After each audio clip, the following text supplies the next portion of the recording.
The fragile art of bonsai trees. Fluttershy tends to a bonsai tree. It's a nice, quiet distraction. This was written by Regidar.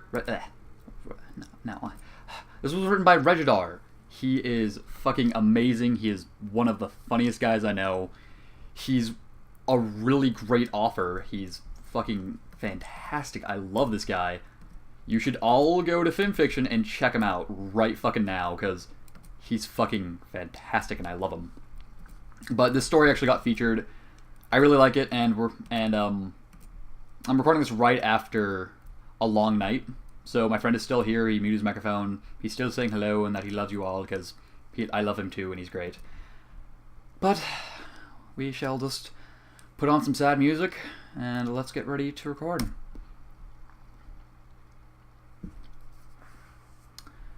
The tiniest tree stood in the grass alone.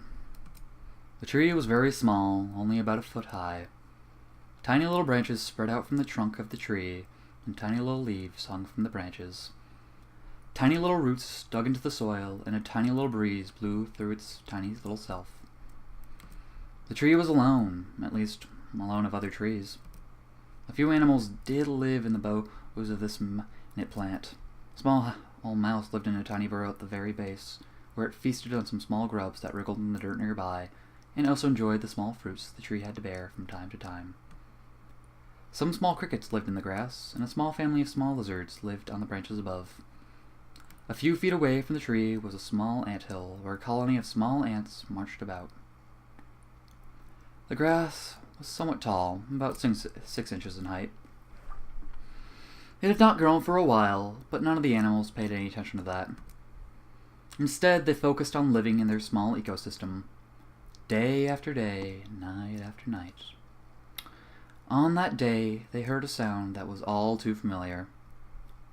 It was the sound of hooves, slowly and softly approaching them, getting ever closer to their tree. The crickets went silent, the mouse stopped gnawing on a fruit, and the lizards ceased their tongue flicking. The hoof noises stopped, and there was another noise that the animals knew and loved. It was the sound of water. Water sprinkled from the sky, lightly, and it dampened the tiny tree. The little green leaves were dappled with water, and the small lizards began to flick their tongue out again, happily enjoying the water that was being given to them.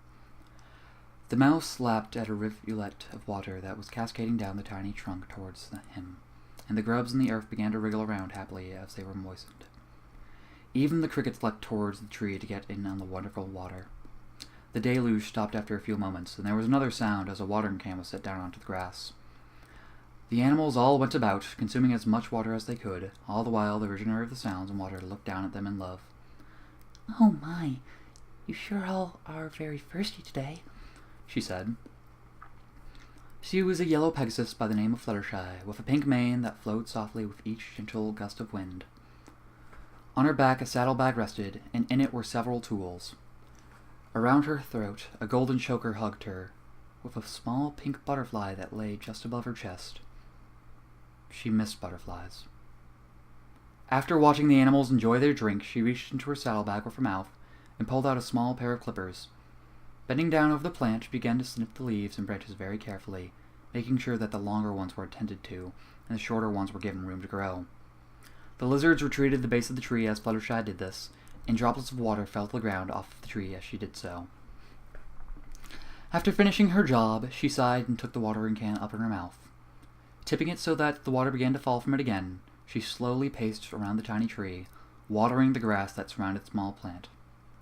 Turning back to the tree, she softly called out to its inhabitants, "Come out, little mouse. Come out, little lizards. Come out, crickets and ants. I have brought food." The mouse slowly rose from its warren, and the lizards climbed off of the tree. The crickets, who had been exploring the dampened blades of grass, bounced over to her, and the ants made tiny little rows as they proceeded over towards her.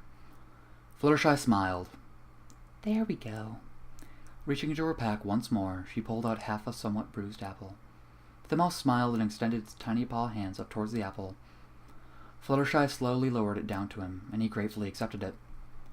Fluttershy reached into her pack and returned with a few leaves, beginning to brown, but still somewhat fresh in her mouth.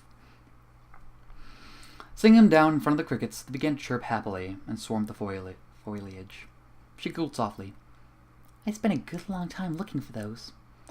Once again, she was in her pack, and once again, she returned with something in her mouth. This time, however, she held in her mouth a small cup with a bit of white sugar at the bottom. This was especially hard to find, she told the ants as she emptied out the sugar onto the ground and poured a bit of water onto it so that it became a little gooey mess. The ants all scurried over towards the sugar water, and Fluttershy smiles began to return to their hive and back to the sugar water in small little rows. Haven't forgotten about you, of course, Fluttershy told the lizards as she produced two very large, very dead moths. The lizards smiled scaly smiles at Fluttershy, who smiled back at them. The reptiles took the moths and climbed up to the higher recesses of the tree to enjoy it. Fluttershy watched happily as their little ecosystem worked smoothly, and the animals enjoying the foods bestowed to them. I've got someone new for you all, she said, and reaching into her pack, she pulled a small bird's nest. Inside was a tiny gray bird, the left half of its body scorched. Its left wing was bandaged, and the left eye was unblinking. She set the nest down on top of the tiny tree and reached back into her pack, giving the bird a few slimy night crawlers. I hope you like it here with your new friends, Fluttershy said. I'll be around to take care of your wing, of course. The bird chirped and shifted a bit in its nest, revealing tiny blue and green speckled eggs incubated underneath her. Fluttershy grinned as the bird devoured her night crawlers. After a few moments, she turned her gaze on the tree itself. Well, I'm back, she said. The tree sat there, unmoving, untalking. For it was a tree. Fluttershy did not care, however. She always felt in tune with nature throughout her entire life, and even if the plant couldn't actually answer her, she still felt as though she was communicating with it. I hope all of my little animal friends are treating you well, she said, kicked her left hoof a bit at the grass. I'm doing my best to keep you happy as well, with the pruning and such. The tree was silent as ever, but one of the lizards did make a high-pitched noise. Fluttershy had imagined something in her head for the tree to say, and chuckled. Well, I'm glad. I'll keep coming back best I can, but it's hard, you know? The tree's branches rustled a bit as a small breeze wafted past the area. Fluttershy fell silent for a moment as well, and then opened her mouth to speak again. You know, I don't think I've ever told you this, but I'd like to be a tree.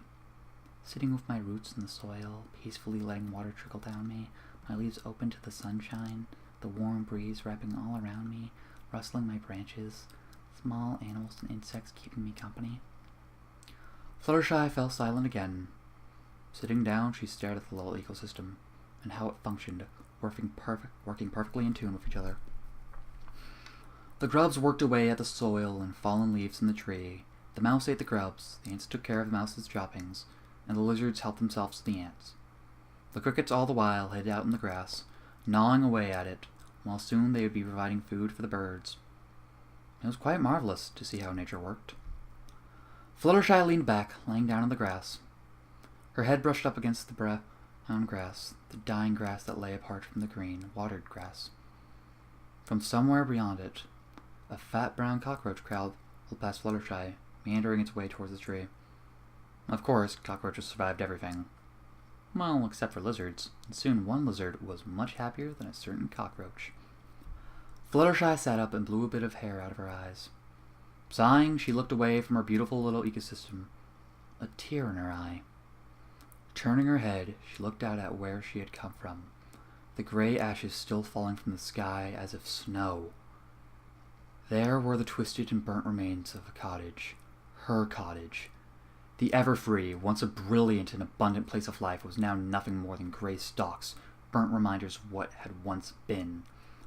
Laying in the other direction was the smoldering ruins of a place once called Ponyville. But Fluttershy wasn't ready to look in that direction. Not yet. Slowly she got to her hooves and waved a hoof in farewell to the animals in her tree. The mouse waved a paw hand back, the butterfly lifted a wing in goodbye, and the lizards clicked their tongue. She smiled and turned back to the walkway she had come here.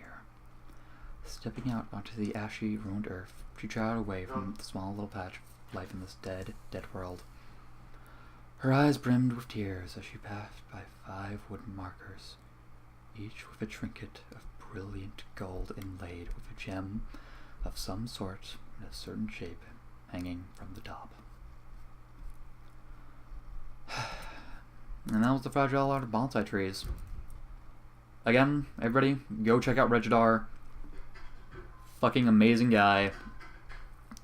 I just chose this story in particular because, well, I already read something sad, so might as well read something I'm in the mood to already read. But Regidar is a really, really awesome guy. He's really funny. He's really nice. He writes a lot of different things. And he's just a really, really fun guy. And he's very consistent in how often he updates, actually. He writes a lot of one-shots all the time, and he's just fun. You should all go check him out. Like, seriously, right now. But, yeah, I hope you all enjoyed that. I'll see you next time. And, Mike, you want anything in particular to say to them before I stop the recording? Mm-hmm.